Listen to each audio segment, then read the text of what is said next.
Aquarius, this is your week ahead astrology forecast by Astrology Motivation from Born Without Boundaries.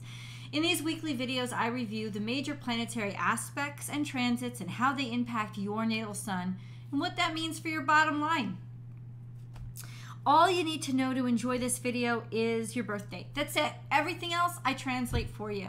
We're going to start out really broad with kind of the global stuff, the stuff that's impacting everybody. And then I'm going to focus that down to Aquarius specific information. And then we'll move on to the 3 decans of Aquarius so that I can tell how your natal sun is being impacted and let you know what that means for you this week. This is the week of August, I said January, not January, August 2nd through the 8th of 2023. Yeah, let's start with the big stuff. How was your full moon? We really should talk a little bit about that. Leave your comments below because it was a full moon in Aquarius at 9 degrees Aquarius, and that means that it probably would have impacted those of you born around, say maybe between the 31st and the 3rd, around that time. It would have affected you guys the most. It would have been most impactful, most emotional, definitely, especially with that square to Jupiter. There would have been this energy of, yes, the square to Jupiter is still there this week, but the square to Jupiter would have intensified the full moon, especially made things really big and broad and super important for you. So let me know in the comments below, how did this full moon impact you guys? The big stuff. Mercury is in opposition to Saturn until the 6th. So the last couple of days of this week, we won't have to worry about that, but until the 6th it is, and that could feel like you're restricted in what you can say or in what information is being given or what information you're being allowed. There can be some tension there, especially with authority figures, because you feel like you're not being told what you need to be told. There could also be some pushback in terms of things that don't make sense, things that are status quo, or things that are rules or laws or regulation. You could find that it's kind of, there's grading in those areas this week, but that only lasts, thank God, until the 6th. But we do have overall positive energy this week. We have our 2 benefics. So we have Venus and Jupiter, very optimistic, let's say, energy. Highly active this week. So Jupiter is trine to Mars. By the 5th, it's going to be trine to Mercury as well.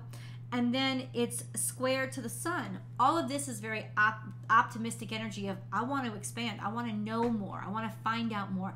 I want to talk to different people. I'm ready and willing and capable of taking action on exploring different aspects of my personality and myself, and maybe different people that I might fit in with. And the square to the sun is making us a little bit more impulsive, a little bit more sort of thinking out like bigger than our britches, but at the same time, that's kind of what we need to take these actions or to allow ourselves to explore. And Jupiter's really opening us up to sort of an adventurous kind of energy. At the very least, this will feel like the weight has lifted. I mean, 2 things lifted last week. That opposition to Pluto, between the Pluto and the Sun, was a very heavy energy. It was like standing on a black hole. It felt like we were about to implode at any time. And then we also had the opposition between Saturn and Mars, and that is a really, like, it's just, that's a really contentious energy. But, you know, opposition between Mercury and Saturn and Mars, opposition between Mercury and Saturn is not as intense. I would rather Mercury opposite Saturn than Mars opposite Saturn, because Mercury has that objectivity to it. It's very cranial energy. It's very intellectual. So it can also understand without getting overly passionate about something, right? It is the thinker, not the fighter. So it's a little less tense than what we had last week. So there's already those weights lifted, right? Especially by that full moon, which has allowed all that pressure to pop, especially with different social issues or concerns, as the case may be. So this week, all this interaction with Jupiter is really optimistic, and you'll feel it.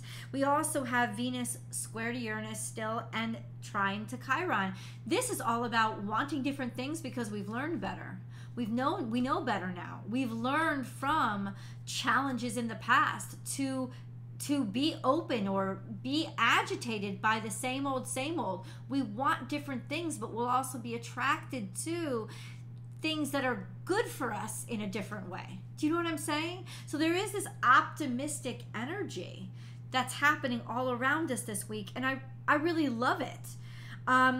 The one thing I didn't discuss, no, I discussed it all. Let's go into Aquarius specific energy.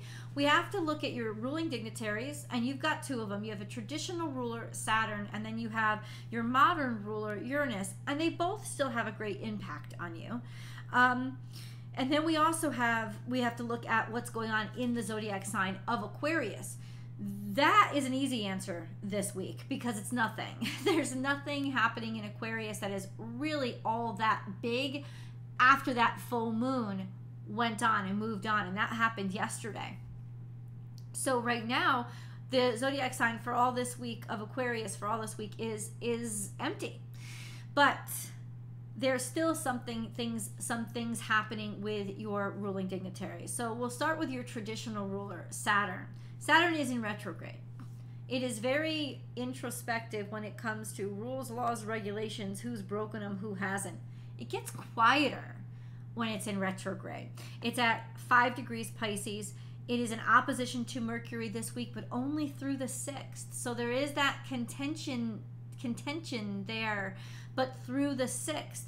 All week long and for long term, Saturn is semi-square to Chiron, which could exacerbate this feeling of, I don't want to even try, thinking that you'll fail before you even try.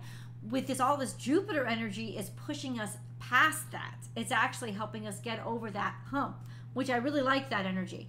By the 7th, though, by August 7th, there's going to be no more oppositions between Saturn right now until Venus kicks it into high gear and actually starts moving direct and gets into Virgo, and listen, that's a while from now. So we actually might have Sun opposite Saturn for a while once we go into Virgo season. But right now, this is really nice energy because we're clearing out of that contentiousness with Saturn. With Uranus, your modern ruler, I know I have all these pages of information. Uranus is at 22 degrees Taurus, hasn't moved. It is trine to Pluto and square to Venus. So this is really sexual and sensual energy. And Uranus is maybe changing our minds when it comes to attractiveness and polarity as to who we attract to us, or what we're interested in and what our proclivities are. It could be more adventurous right now, especially for you guys since you are ruled by Uranus. But Uranus square Venus is known to want to step outside its norm. It's not going to be content with its norm. It doesn't want to be restricted or held back. It wants to define itself. So when it comes to your relationships right now, the best way to keep them healthy is to let you and your partner breathe and just really play up the individual of both of you, so that you both feel very free and be kind of sexually risque. Be open to that playtime right now because it is actually very important. Let's go into the decans of Aquarius. If you know that your natal sun is somewhere between 0 and 9 degrees Aquarius, then your natal sun is in the first decan of Aquarius, and you are Aquarius ones. This correlates to basically January Aquarians. So anybody between January 22nd and the 31st is an Aquarius 1. Your natal suns are conjunct to Pluto if you are at the cusp. So this means basically only January 22nd, 23rd birthdays. You guys are conjunct to Pluto. You'll still feel that. You're sextile to Neptune if you're the cusps. And cusps, you are square the nodes. Only if you're cusps. So all of that kind of life-changing, creative push, psychic energy, kind of discovering different aspects of yourself and having more gravitas to your sense of self, all of those things are happening really only to the cusps, January 22nd, 23rd, maybe up to the 24th. All of you this week are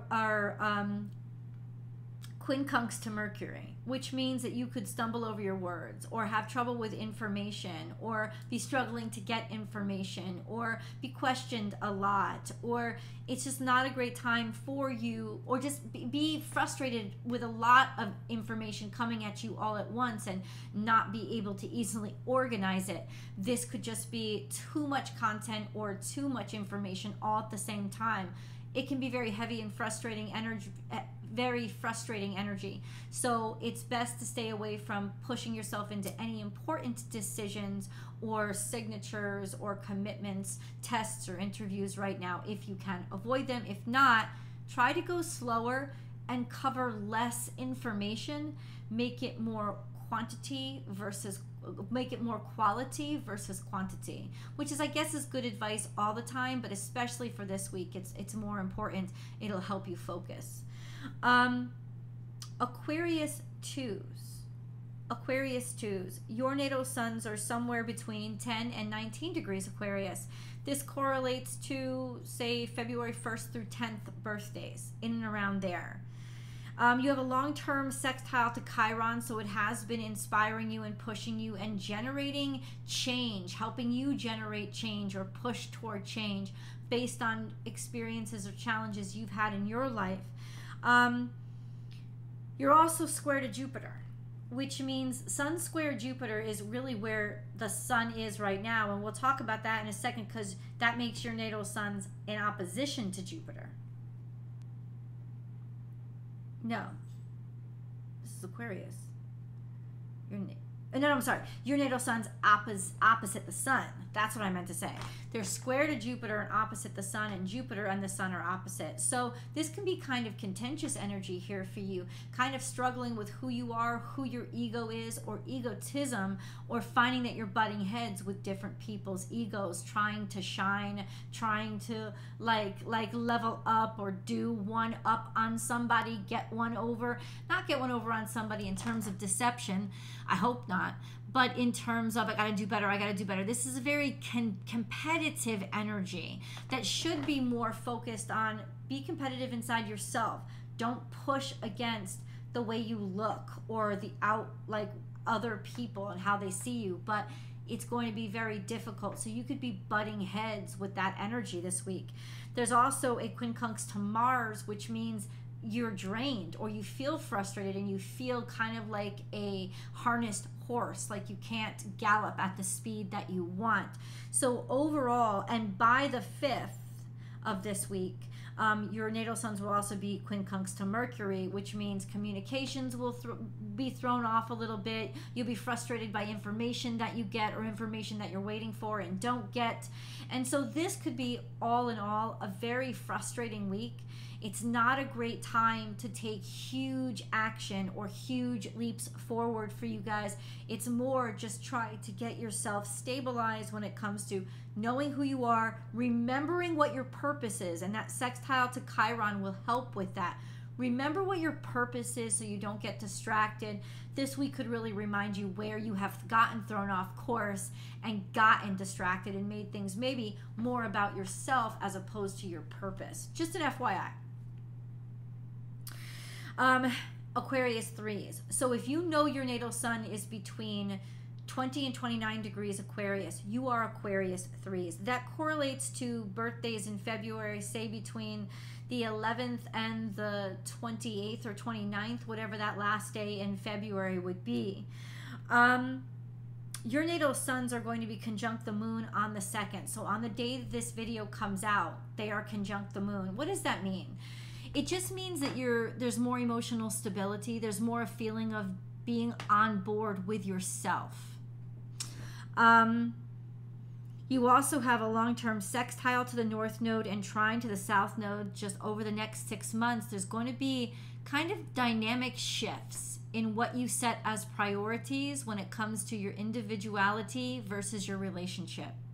And there are going to be shifts more toward the North Node, so discovering more individuality or singularity, and being comfortable knowing that maybe your partner is ready for that. It doesn't mean that anybody's cheating or anything. It just means that there may be something else that you are discovering inside of yourself, or that you need to pay more attention to when it comes to who you are versus losing yourself in a relationship. There's also a long-term square to Uranus, which means you want to shift. You want to break out of the standard or the norm, and you're getting more curious about different aspects of who you are that might be different, that might be unique, and being very frustrated that you can't express those sides of yourself. That will further encourage you to make changes or shifts toward things that you're not normally comfortable with, because you could find a great fascination for them now. And that will last over the next 6 months. And then we have an opposition to Venus for this week. So for this week, there is that frustrating energy when it comes to finances or your intimate partnerships. There could be a real struggle when it comes to attractiveness, or who you're attracted to, or being found very attractive could be causing certain tension, if you will. It could just be that you are so rapturously in love or completely consumed with somebody this week. So it could be a very sexy but it will also be overwhelming, and it will consume you and distract you from everything else. But that could be extremely intense energy, especially since Venus is in retrograde. It might be about an ex, or with regard to a love that you didn't feel that you could actually fulfill. This may be you getting to fulfill it. However long it lasts, I'm not sure, but it will be intense and something you will always remember. So you let me know in the comments below how this energy is impacting you guys. Please remember to like this video and share it on your social media platforms, and be sure you're subscribed to this channel, and then come on over to Born Without Boundaries Tarot for your week ahead tarot card reading. I love you guys. I'll talk to you in the videos.